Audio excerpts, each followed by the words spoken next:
All right. Welcome back, guys. So we thought it's only right that we do an overall NFL draft recap for you guys. Uh, Yeah, but first, how you doing, Franklin? How's it going? I'm doing great. Finals are over. It's time to, like relax a little bit for the summer and, have some fun, talk more about sports. How are you doing, man? Doing well. I mean, same boat.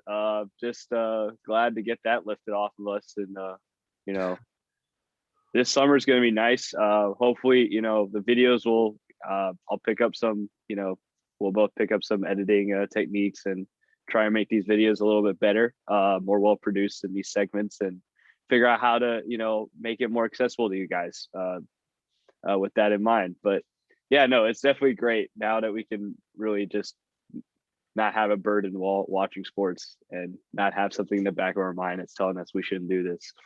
All But sports yeah, go on. Yep. yeah. All right. But let's get into it. I guess on the off the jump, just to let you guys know, the ones who watch this. Uh, I think one, draft grades are pointless. I love doing them. I'll be the first one to tell you. I immediately after drafts, I go look at like draft grades because I love doing it. But Right. it's funny because we look at these draft grades, but we never look back on them, right? So let's say last year, Isaiah Simmons got picked super high. We were like, oh, Cardinals, great draft grade. And then we don't look back. We don't reform those grades. It's like immediately we make snap judgments off of that, which is kind of be wary about that. It's not necessarily the right thing to do because it doesn't tell the best picture at the end. Like these draft picks are just they're it's essentially just lottery tickets. Like, do they work? Well, they're humans. Let me back. They're real people, and there's a lot of factors that go into it, and you got to respect them. And I mean, I do for all that jazz. But these teams are actually just taking chances on people, and it's what you know scouts kind of dehumanize these players to a point where they just look at like, oh, how do their physiques look, how is their talent going to map out, and all of that. And then when you look at that perspective, it's from these teams, it's just chance on these guys. And so I think draft grades are kind of pointless. Also, two, Franklin and I are probably not the best guys to give you draft grades. Like, let's be honest, we're That's just we probably just regurgitate some information that that we get from there's so many other scouts. Again, the Ringer Draft Guide does Danny Kelly does a great job at this. Brett Coleman does great analysis on this, and there's other YouTubers and there's other guys who actually scout and former scouts who can analyze these picks and tell you whether right or wrong, especially rounds 4 through 7. Because I mean, we both have no idea what no idea. what the hell 4 through 7. Other than those, like we were joking before the show, those green circles on that ESPN draft cast when you're like, oh, the green circle got filled. So, oh, this is that a team need. Good job. Or like you look at overall rank versus like where they picked them. And anyways, but Right. outside of that, I got no information for you. So this is going to be more of just a free flowing discussion. What we think some teams got right, some teams got wrong. Mostly, to be honest, from the first 2 days, because I can't tell you that much about day 3. Yeah. Maybe you can, man, but No, probably not. yeah. But yeah. So with that long intro in mind, let's get into this. All right. Let's do it. So the first thing off the bat that I kind of thought, I was uh, I was actually, it's funny. So Delta, on these Delta flights now, when I was flying back home, on the plane, they just give you free TV now. This is kind of interesting. Like, Nice. wow, they give you Nice. free TV. So I didn't get to look and listen to the audio or anything, but I saw that the Broncos, they traded up for a running back, Javonte Williams, and the Broncos this whole draft, like how they just didn't draft a quarterback, how it just felt odd what the Broncos selections, like what they were doing. Just overall, just quite confused by it. And so I guess first takeaway is why do you agree? Do you think that Javonte Williams was a good pick slash do you think that Melvin Gordon's washed up and that he's definitely going to take over and it's like the right thing to do?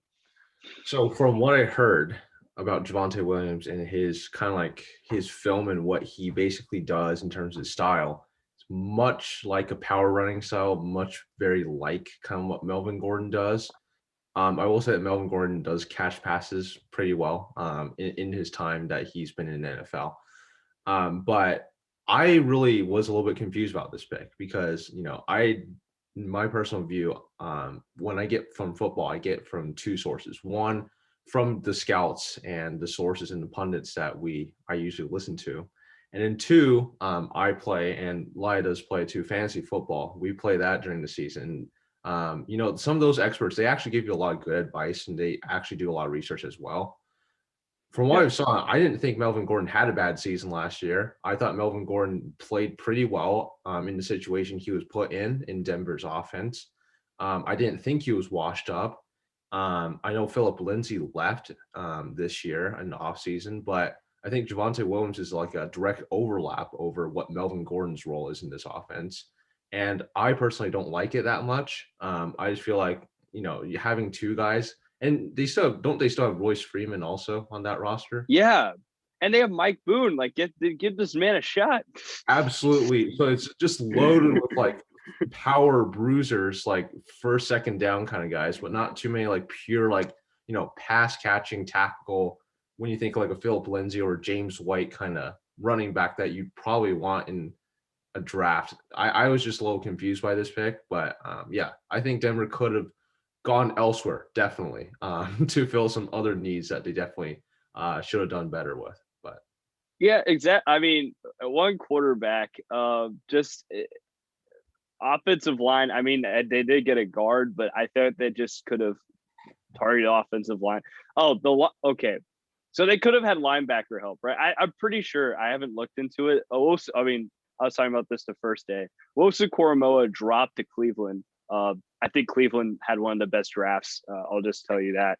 I think Cleveland did a great job. But like him dropping was kind of I was like, Denver's trading up to get this guy. They didn't. They got Javonte Williams. It's just like I felt like whenever they were making a pick, I was like, what? I mean, the offensive guard they picked, fine. They need offensive line help. That's who they have rated high. They have rated high. What am I to say?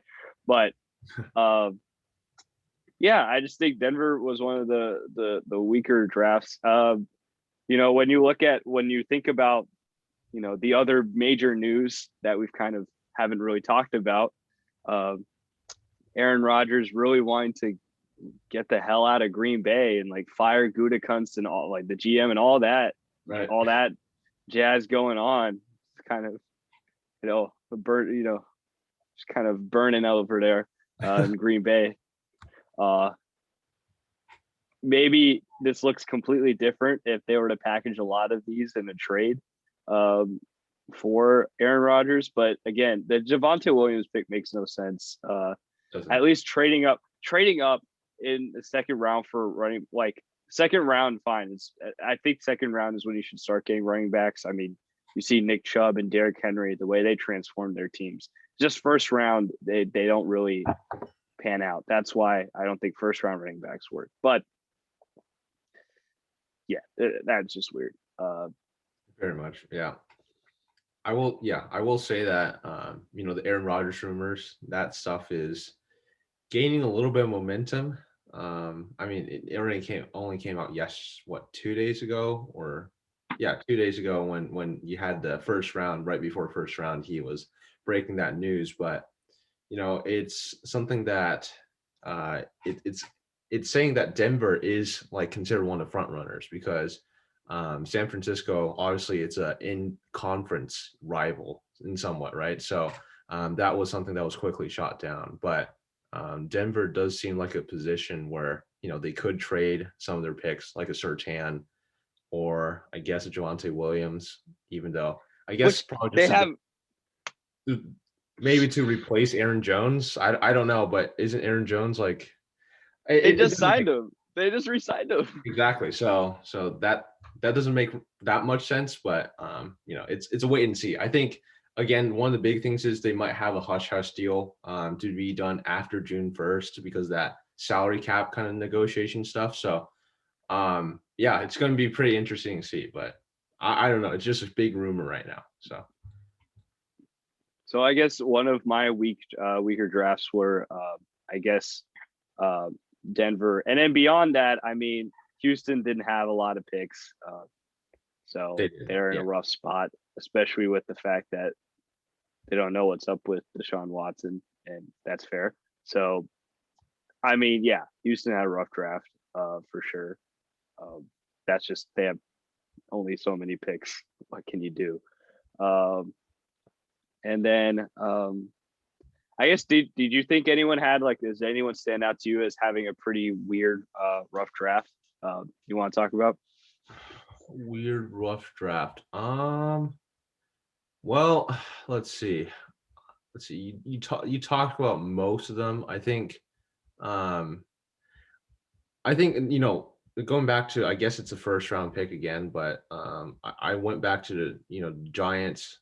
I think the Giants overall did pretty well. Their first round pick, I still didn't like it that much. Like Tony at All Torn. right, imagine if they exchanged their first round pick and their second round pick and it's swapped. Just imagine they picked Ojulari in the first round and Tony in Okay, the second round. okay, fine. I can probably live with that then. Yeah, You 'cause see, all right. that was a steal in the second round, I'd say. So that's fair. That's fair. Um, I don't know. But I mean, I guess, but you're right. They never addressed off. Now I'm looking at. They never addressed offensive line, exactly. which is So hella weird. yeah, For a team that needed offensive line help. Or that was like what in my mind, like their defense got so much better, right? Last year. Talking about like one of those, I shouldn't say underrated, but like those when you see what they did to Seattle and you kind of look back and like, oh my gosh, like Leonard Williams was wreaking havoc and Bradbury was a good, signing. You know, that defense is solid. And then Daniel Jones, I mean, he's Daniel Jones, whatever. But if you want to support Daniel Jones, I feel like the biggest weakness there was offensive line, and then offensive line, and I think getting like some solid playmaking, like just having something extra, just to make sure, just to see if Daniel Jones can do more. Which is why I like Tony. I think I talked about, but the fact they never dressed offensive line, like you're saying, it's kind of a red flag.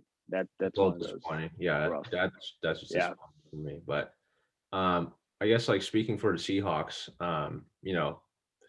my team only had 3 picks this entire draft. I read a stat somewhere saying that it was like the second like fewest picks of like draft picks since like 1960 or something like that. So barely got any picks. Looking at the 3, I have them pulled up here. You have Eskridge in the second round, Trey Brown in the 4th, and then Stone Forsythe in the 6th.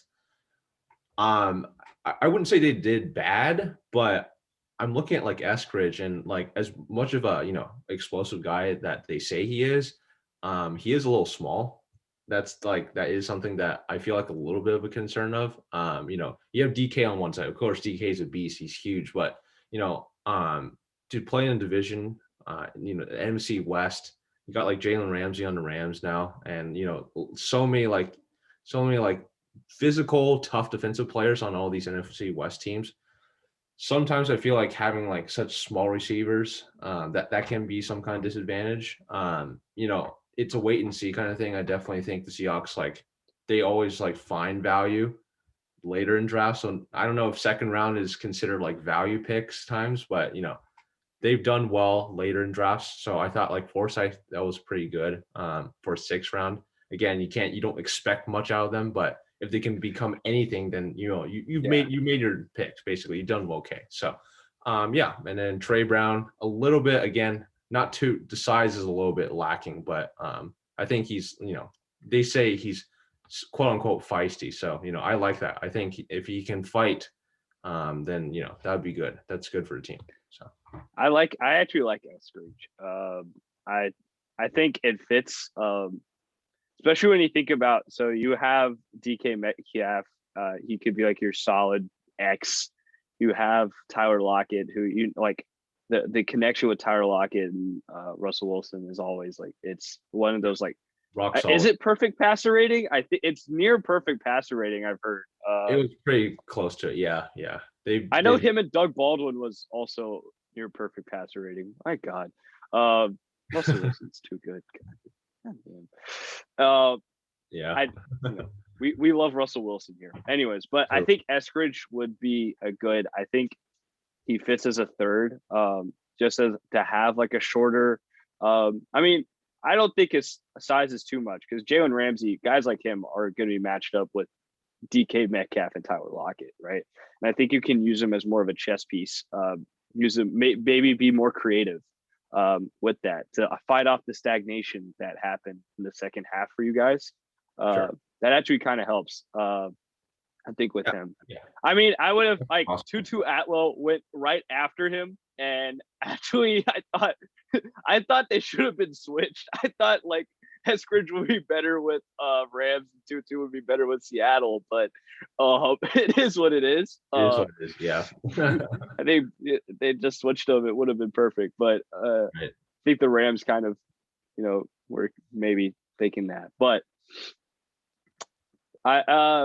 I mean, they didn't address the offensive line, which I mean, was it y'all got Gabe Jackson, right? Was that the offensive the Oakland Raider y'all got out of that fire sale the Raiders were doing on Fire offensive line? sale. Yes, that's correct. Yep. That So was I got my team got Trent Brown, yours got Gabe Jackson, and then Rodney Hudson went to the Cardinals, right? yeah. And Raiders decided to use Leatherwood as their, replacement. So. I mean, I can't. But here's the thing: I was ready to like go on and be like, "Oh my God, the Raiders so bad! Oh my goodness!" But then like they come around, and then Morig is like right there waiting for them, and they do the solid thing and pick him. And then let's say you switch, like I told you with Tony and Ojulari. Let's say you just switch Leatherwood and Morig. Maybe it looks better now. Uh, I guess. Yeah. because Morig actually was a really good pick. It was So good. Yeah. That was good. So. yeah, but all I can tell you also is ESPN, like the ESPN grades, like as far as overall ranking and wherever they placed them were quite different for the Raiders' later picks. But again, at that point, I know nothing. I don't. Just you leave it to the experts on that. I guess since you talk about your team, I can talk about my team. Yeah. I have thoughts. I didn't want to be a homer and just start out with my team, but screw it. Maybe I will. Go ahead. So overall, I would have liked the cornerback. I would have liked the secondary guy. I think heading in, I wanted some cornerback, and I saw that Melon Fonwu. He was the guy that Brett Coleman was high on. That I thought Patriots could have gotten. They picked Perkins instead. I believe Melon Fonwu was still available, if I'm not mistaken. But it's all good. I think I like Barmore. I like trading up. I think it was a lot, but Saban and Belichick, they're really close friends. So I feel like I feel like they help each other out. So Saban wouldn't necessarily like give him wrong intel. And I think defensive line was one of our, other than corner. Corner isn't even that weak. I just want more depth at corner because I know the Patriots scheme is like a lot of DBs. Like it's almost like it's like 3 safeties and 2 cornerbacks, or like a bunch of cornerbacks and safeties. It's like there's so many secondary players that it would have been nice to have depth in the secondary because Jonathan Jones is the 3rd cornerback. I mean, I don't know how good that is, and I think low key people people are discounting how bad that secondary was last year. Like Gilmore was fine, but some of the safeties, they look kind of old. They look kind of slow. J.C. Jackson lucked into a lot of picks. I don't think J.C. Jackson's as good as his picks will tell you. I mean, sure, he's a ball hawk. It's nice, but it's not like he's Xavier Howard the way he's getting picks last year. But so and I was disappointed in that front. But I think I always like getting Michigan linebackers. So he did that again this year. And I think, Barmore was a good pick. I just like him on that D line. I just think that our front seven now, which was another weakness. I guess you could just say our defense was just bad. If I'm just telling you our secondary and our front seven was bad, but just having a solid defensive line, I think Barmore could help, and they could tap into that because Barmore didn't play a lot at Alabama, and usually there's this thing that Alabama players are burnt out, right? And Right. But he didn't play that much, so he might not be burnt out, and I think Belichick and that coaching staff can definitely tap into that potential, to make the higher ceiling. Perkins dropping, I think he just, even though we have so many, we got Matt Judon and we got Dietrich Wise, who I'm high on. I guess it's nice to have that much like a talent just drop to us at the third round. I will say this. I don't think the running back was a bad pick. Like if you're high on running back, you're high on a running back. It is what it is. At the fourth round, I'm willing to take it. Like at that point, it's like the same thing with receiver and running back. Like, take flyers. First round, just don't take the running back. But this made me just very introspective so I was reading the analysis on this pick, Ramondre Stevenson. It is. I mean, again, we're no scouts, we're no draft experts. First time I heard this guy's name was, when he was picked. And they were saying, oh, he's clearly going to be a replacement for Sony Michel because Patriots not picking up his fifth-year option. And then this got me in a deep introspective state. Like, what the fuck did we do with Sony Michel? Like, why did we use him the way we used him? It just felt rather odd that we used him the way we're supposed to, like that we should have just used Nick Chubb. We should have just drafted the other Georgia running back and then just use him the way we were using Sony Michel. Because, yes, I mean, is that first round pick that worth? I don't think we would have won the Super Bowl without Sony Michel. He was like a beast that postseason. But, I mean, like, if this is a replacement, we're using him in the first round. We never used Sony Michel as a pass catcher, right? He was like used kind of dynamic in a way in Georgia. Like he was the versatile running back and Chubb was the bruiser. It's weird. Like we never used Michel that way. And it's like one of those high draft picks as of late Belichick's been missing on. I guess relatively to the longevity of the career. Like I said, I'll take it because it got us a Super Bowl. I might be in a minority in that, even though people might see Michel as a bust. I say he got us a championship. That's all I can ask for. Yeah, for sure. Yeah, so that's a lot of unpacking to do there. But I think overall, and of course later rounds, I feel like we just got a bunch of special teams guys. I feel like at that point, that's usually what Bill looks for later on. So I think overall I like it just from, I guess as a homer, I like it. I mean, I know there's been it's been above average according to most people, not an A level draft. But my thoughts on Mac Jones, I think I made clear. I don't even think they're clear in my head, but at least they're recorded. My thoughts. Yeah. So, but I think overall, I like Barmore. I think having that talented Perkins drop to us was nice. Yeah, I just wish we got a cornerback. But other than that, And I wish we got a wide receiver that I was kind of confident is like a could fit like a traditional X or like a X role. But I guess that could be Jacoby Myers. I guess that's what's going to happen. Is Jacoby Myers is going to be that guy. Um, Mhm. so yeah, that's a lot of rambling just to say I like it just because I'm a fan, and of course fans like their draft picks. Wish we could have gotten a cornerback and a better wide receiver, but on the whole, other than that, great. Agreed.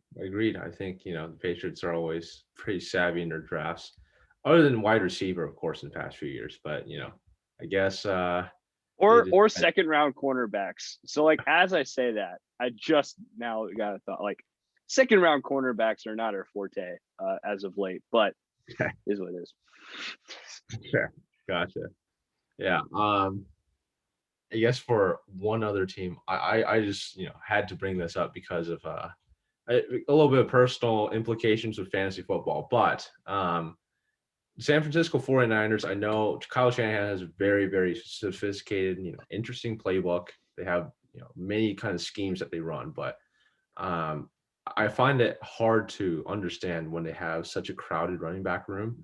I know they let Tevin Coleman leave this season, but for them to draft Trey Sermon this season, it was the third round too, I believe. Yeah, drafting Trey Sermon out there in the third round when they have Raheem Mostert, they have Jeff Wilson Jr. They still have a few other running backs that were more than competent when they came in to fill for the 49ers to that position. It was just unbelievable for me to like.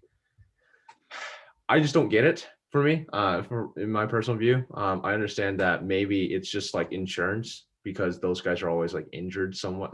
Like Mostert's always like in and out of the lineup, but um, I just felt like performance-wise, those two guys didn't let the 49ers down one bit. So I don't see why Sermon would be a guy that they would just be, taking a third rounder on. But hey, if it works out all in the end, good for them. But um, I don't understand it.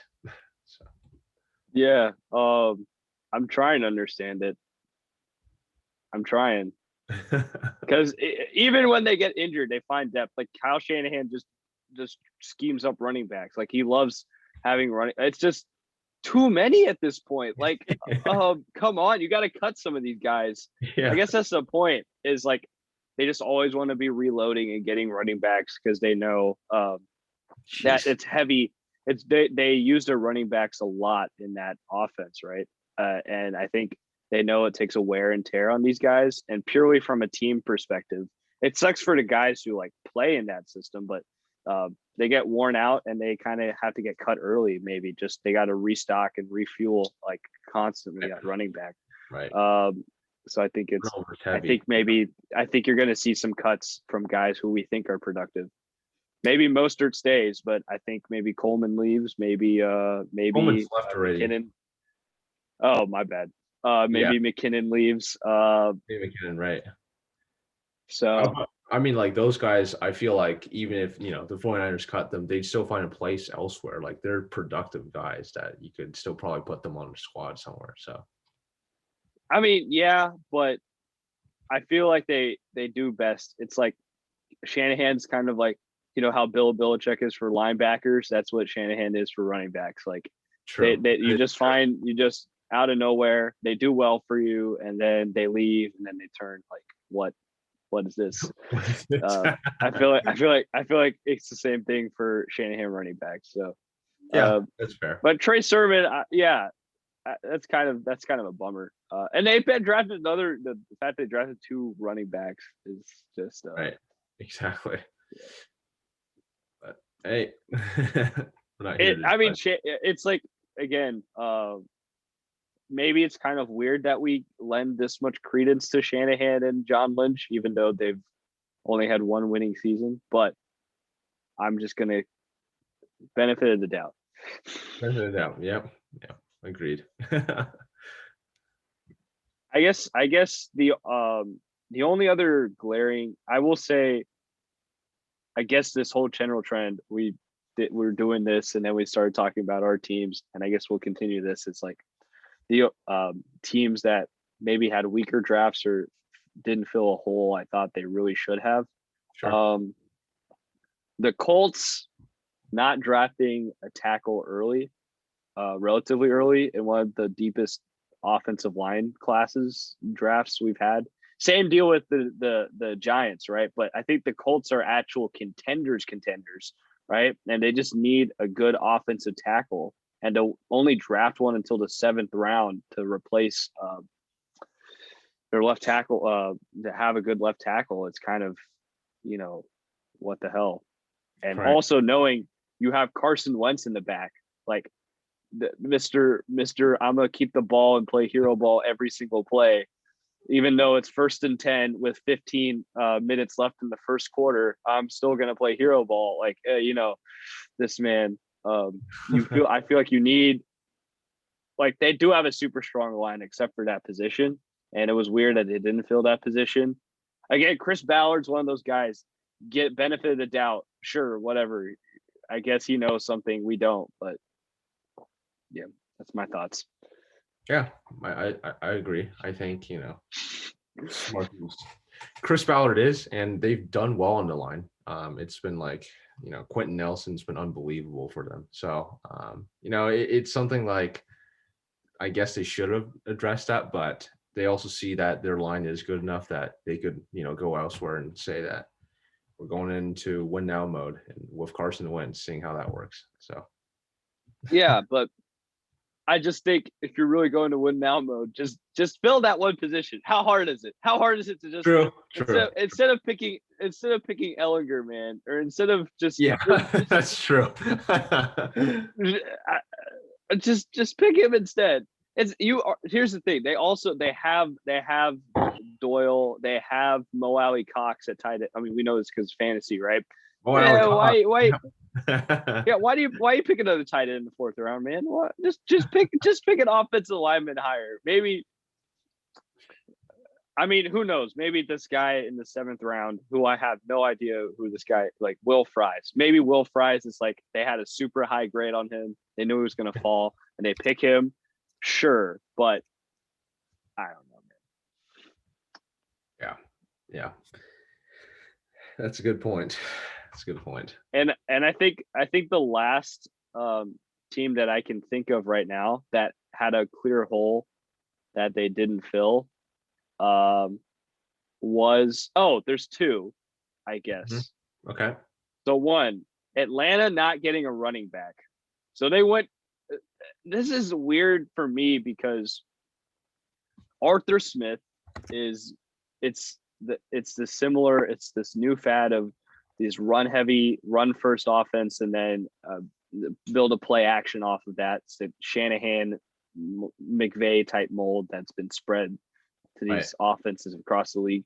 Kubiak mold, multiple names for saying have a strong running game and build play action out that. They don't have, like, is Ito Smith their running back? Is that their primary running back now? Like, yeah. And I think Atlanta had a good draft. Like, I like Kyle Pitts. While the live, Richie Grant, I've heard high things. Jalen Mayfield, I thought was going to get drafted higher than he did. So I mean, sure, I think they had a good draft. But I just think, and yes, offensive line is probably more of a predictor than the running back as for how your run game goes. But at some point, you need to get someone better than Ito Smith. Like, yeah, no, agreed. Like, that's definitely agreed. I mean, maybe Atlanta's like hoping for that prayer of a James Robinson kind of unsigned free agent kind of thing. Those things don't come around very often, though. So yeah, but it wasn't like they were relying on James Robinson. It was like they were kind of. They fell upon. I think they're just upon them. Yeah. It's like they were just fed up with Leonard Fournette, and then they're like, "Well, this guy looks good in training camp. Let's just keep this guy as our starter instead." And it worked out. Yeah, I mean, on that similar note, I would say, I think going into the draft, some people did talk about the Buffalo Bills maybe having another running back because of Zach Moss and Devin Singletary. Those guys, like, I guess as competent, quote unquote, you could say they are in the NFL. For the Buffalo Bills who are like looking to win championships and stuff like that, I feel like they could have like maybe addressed that position a little bit with like one running back or something like that. Um, I had a concern about that, like going into, talking about like how the Bills in the future and how like they relied so heavily on Josh Allen himself running so much and how they should have like redressed that. They didn't do that this draft. It was a little bit like, surprising for me, but I think the rest of their draft wise, like what they did very well. It's just that like I would like to see them like also draft a running back there. So yeah. Yeah, they did sign Matt Breida, but Okay. I don't Right. I don't necessarily. I think I like Matt Breida, so I think, but even then, other people might not, and I get that if that's still kind of a concern. Right. I think they might be just looking at a platoon type mold, which works. But That's fair. we'll see. Uh, we'll have to see because I mean, like you said, I think the running game last year wasn't good, even if it was a platoon type mold. So Yeah. this is projection on my part to say Matt Breida is actually going to help that much, which the point I made maybe like 5 minutes ago about like, oh, Shanahan gets these running backs and then they go to other places and you're like, wait, what? These running backs aren't good, yeah, I think maybe Matt Breida's in that mold. So just to Right. take back my point, so yeah, but I think Matt Breida's good. I mean, he was hella fast. So He's a competent running yeah, back. I'd say that. he's Yeah. competent, but let's just see how he's going to work post Shanahan. But if he does well, then I think the Bills did right. But other than that, I think I err on your side more that I'm like concerned about their running depth, running back depth. Yeah. Yeah, they could have. And then I think the last team I was thinking was the Titans. I don't think the Titans have a great second wide receiver. And I'm worried about the Titans next year. I think for a fantasy nugget, super high on AJ Brown, quite low on Derrick Henry. I Yeah. just Derrick Henry's carried so much. He's carried the team on his back. He has used full-grown men as fullbacks from the other team, like rip Earl Thomas, but rip Josh Norman, rip so many people, these stiff arms. But at some point, this is insane. Like Yeah. he's as much as we want to say these players aren't human, he is human. Like you biologically, they're still tissues, they're still like muscles that have to be repaired Yeah. in a normal-ish way. Maybe the only non-human there is probably Tom Brady, but that's Tom Brady. Yeah. Well, it's because I also I mean, sure, but Tom Brady doesn't have to run like constantly or have to like. That's fair. Just, I mean, for sure yes, agreed. If there was one person, but even then, he's still relatively human. He still had to work to become this cyborg, right? The TB12 method, all that jazz. Right. Yeah, it's I guess they got one in the fourth rounder, but maybe that works out. It's just we'll see. I think they definitely need a cornerback help, and having Farley and Elijah Molden, who is a guy Brett Coleman was rather high on, so I guess I'm high on. So having those two guys, if Caleb Farley isn't injured and everything's good with him, then that's great. And then on top of that, another, so maybe they were just prioritizing that need over a second wide receiver. But it just looks like draft AJ Brown higher than you think, at this point. Yeah, because I am a little worried about how their offense is going to look with. I don't think Derrick Henry is going to be as efficient. Like we'll see. Yeah. maybe maybe some Darrington Evans. We'll see. We'll see what happens. Maybe people said like he's like a little bit highly heralded. I don't know how he didn't have that much of an appearance, of course, because Derrick Henry was taking all the snaps, but maybe we see him a little bit. I guess like one last thing I want to see your opinion on for the Cincinnati Bengals. They, some people talked about how they took Jamar Chase and didn't take, Penei Sewell or Slater in at that number 5 slot. They ended up taking Jackson Carman in round 2. How do you think they did there? Like how good is Carman in terms of like filling their need? Um, I've heard he can be used as a good tackle guard hybrid, and Riley Reef can be used as a tackle guard hybrid, so it allows some flexibility on that. Um, I mean, I don't. Uh, I think it could work, but there was like I think we will get into this. Like the Dolphins, I think had a great draft because of who they picked in the second round and traded up for. Right? Maybe the Bengals should have traded up for that guy. Who I'll Right. talk about later. But it's yeah. I think it could work though.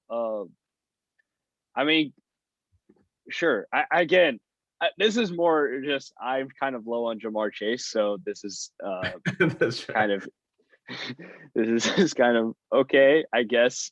You didn't get like someone who's super, I think, duper good at offensive line, or you didn't get someone that I think was like one of the better ones. But I mean, if it works, it works. Again, who am I to say what works and what doesn't work?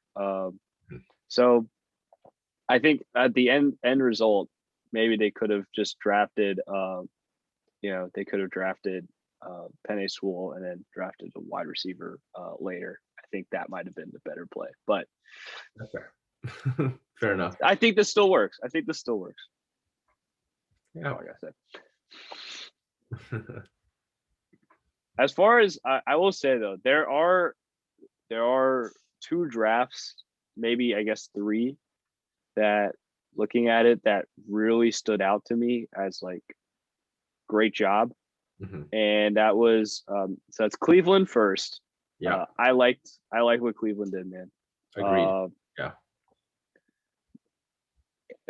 Just the first 3 rounds alone, and then the rest were all like I guess filling defensive needs and like later on, but just Greg Newsome first, getting Owusu Koromoa that dropped to them.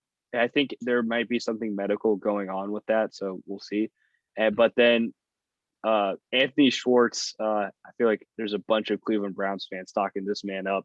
A bunch of draft pundits like how super fast this guy is and how it adds that second, like that home run getter that Right. take the top off the defense guy that would be super awesome to be with, like to have with that Cleveland wide receiver core. So I think just from those first 3 picks alone, like awesome. Yeah.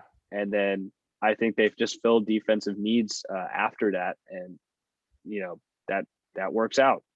That first 3 picks I can recognize are really good, and then you just fill your needs. I think that's a draft in my book, like really solid. Agreed. Yeah. That's fair. I forgot to mention this. The Bears. Yes. Great draft. I mean, yeah. Man, If you get Justin Fields, that's definitely like more than halfway to a great draft. So yeah. but Tevin Jenkins is a guy who from like Oklahoma State. I know Brett Coleman was really high on him. I was, it looks like that's solid. I think they realized they need, if they paired Justin Fields with the right, like with good protection, and then Allen Robinson's not a bad. I think if you can build around Justin Fields, like and just with just having Justin Fields and then getting an offensive tackle, and then I think that's in the right step. I think just from those 2 alone, they didn't mess it up in the early rounds, and then of course they didn't get a lot. They didn't have a lot of picks in the middle rounds, and then later rounds are just flyers. So I have no idea how that is. So Got it. but just from those first 2 picks, solid. Solid, yeah. We'll see. We'll see. People have talked about Ryan Pace being, a little bit, he hasn't had like the best moves in recent years, mainly because of Mitch Trubisky. I think that was the main kind of trickle down from his questioning from about how good of a GM he is. But maybe this draft kind of saved him a little bit. We'll see. But Yeah, I think it was it. Yeah, but the Dolphins and Chargers. Dolphins. Here's. So this is why. So I was on the flight. Like I was on that flight watching this, free TV that they were just getting up in the air. I was like, damn. But my goodness. So first round, I think Jalen Phillips. We didn't talk about a lot. Woo. That I am scared as a Patriots fan. I am scared of the Dolphins. Dare I say more than I am of the Bills? Like, really? like Wow. if Tua can fully heal, oh my goodness, this team is It's Jesus, stacked. Jesus. Like that wide receiver. You have Will Fuller, you have Jalen Waddle, you have Devontae Parker, you have the offensive lineman that you drafted from last year, plus you have Eichenberg from this year, who's super highly rated. Relative, like in the second round. He's a good second round pick.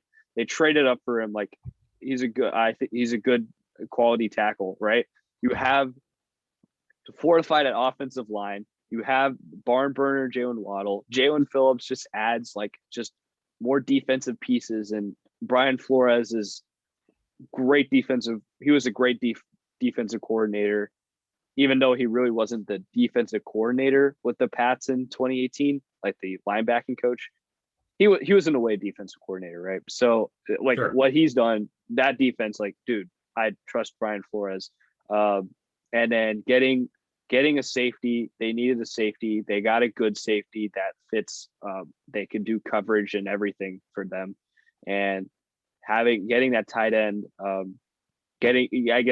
having someone on top of with Gesicki, like just getting weapons for Tua. Like, dude, Dolphins, great job. I just think overall great job. And they got Austin Jackson last year. I think their offensive line will slowly develop, and getting Eichenberg helps. Great, solid all around. I am scared the fuck right now as a Patriots fan, because I'm thinking, oh well, we did well, and Belichick's pissed off. But you have the Dolphins. I mean, you have the Bills first, right? That of course you have to look out for them, even if we're kind of low on the Bills heading into next year as Sure. relative to what they did this year. I mean, it's still a good team. You can't, until we see them decline, you can't necessarily say they're a worse team. Right. And then the Dolphins just got so much better. And I think similar level to the way the Bills just popped off last year. If Tua is able to develop, they'll pop off the same way, I think. And that sucks. I guess this is what it feels like to not be the Patriots in the AFC East. This is what it feels like to not just constantly be winning. So yeah, they did solid though. Definitely a big if with Tua though. It's definitely like we'll have to see, because right now it's not looking too bright. But hey, it'll be like one of those sliding doors. Like what if they actually drafted Herbert over Tua? Like what if? Oh God, Everyone was laughing their ass off at the possibility. I mean, Gridiron Heights, funny YouTube series. But before that draft last year, they were making fun of what is it?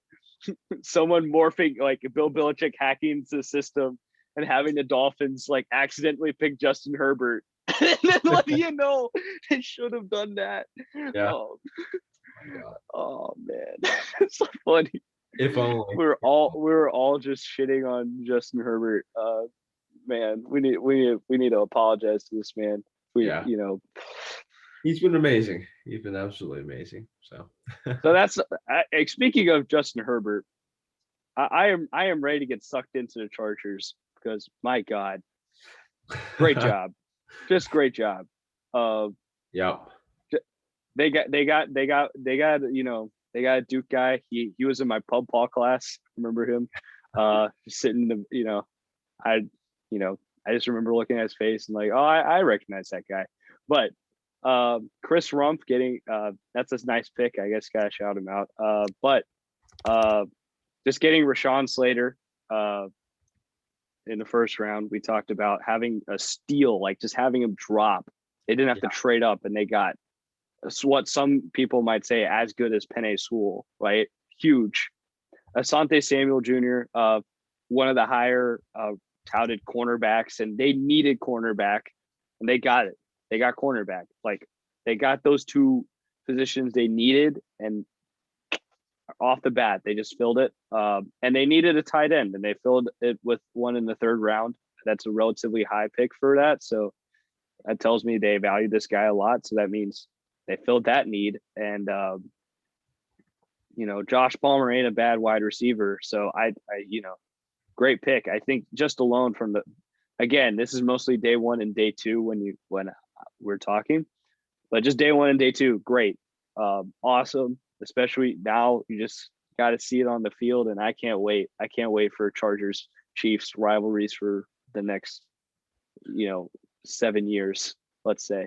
I literally heard some pundits yesterday saying that, the Chargers are now quote unquote under radar team. I'm like, there's no way they're under radar anymore. It's time to take the covers off. Like they're for real. They're definitely for real. I don't see anywhere they're not for real. They literally were last year, just like losing a lot of games. The record was a lot worse than suggested just because they were losing these leads, number one, and they were always in these close games that it didn't seem to close out. So I don't see that being a problem this year. They're going to be a lot better. And I think, playoffs is first step, but I think, they're going to be a very, very good team for years to come, for sure.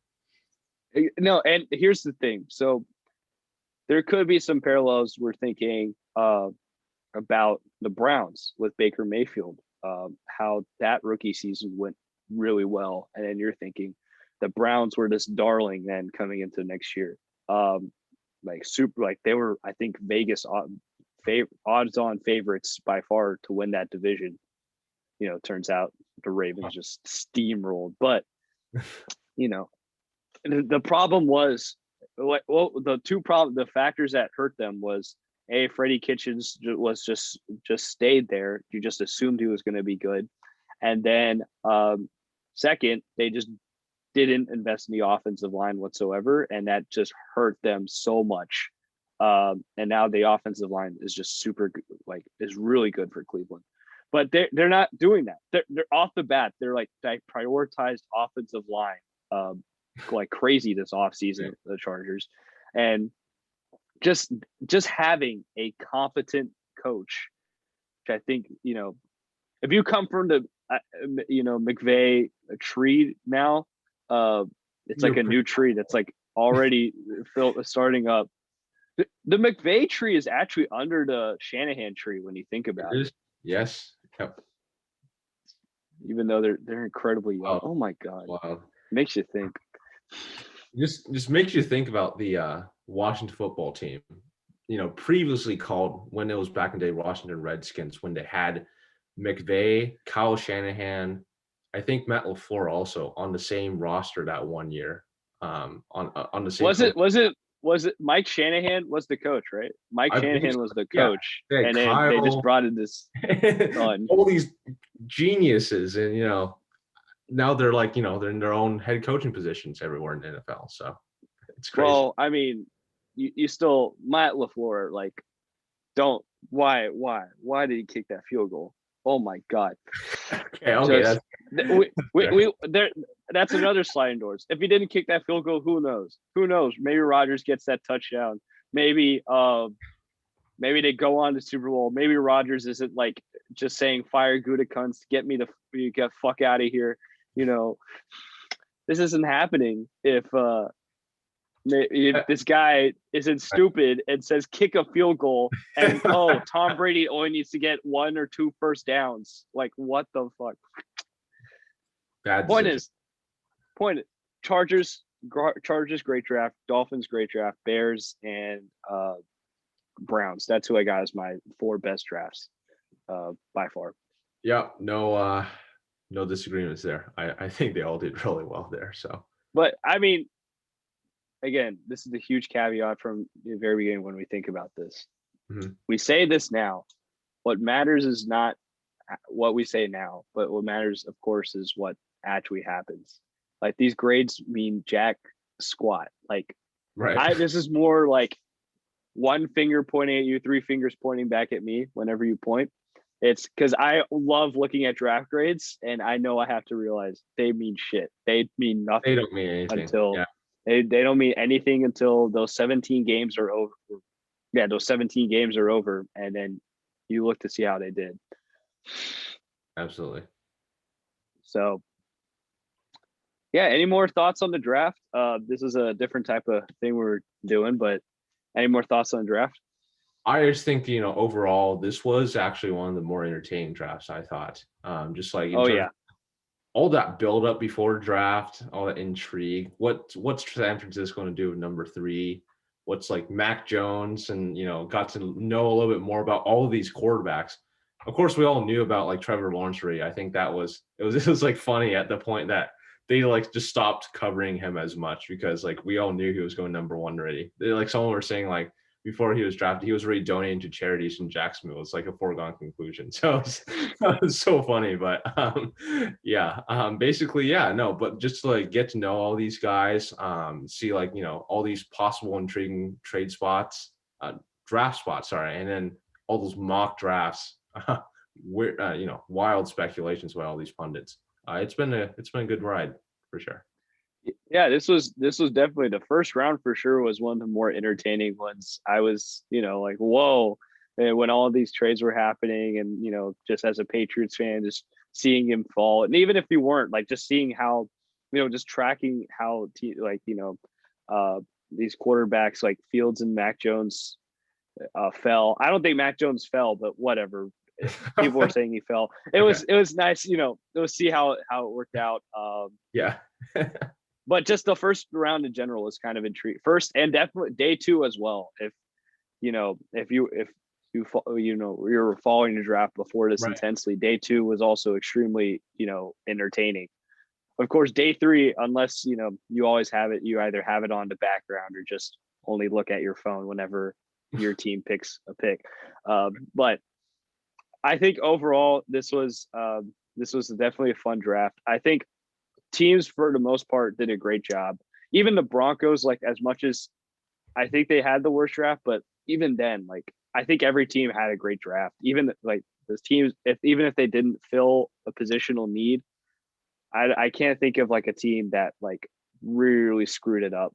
I know a lot of pundits are saying the Cowboys, but I don't know, but yeah, I think so yeah.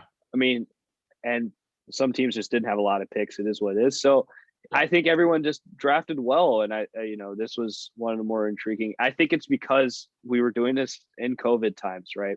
So everyone's boards looks completely different. Mock drafts look completely different. You don't know what's actually, not everyone has a herd mentality consensus, because they're not able to just all congregate in Indianapolis and just share their thoughts, and so everyone has wildly different opinions, and it leads for something like this. This is definitely one of the more entertaining drafts in a while, and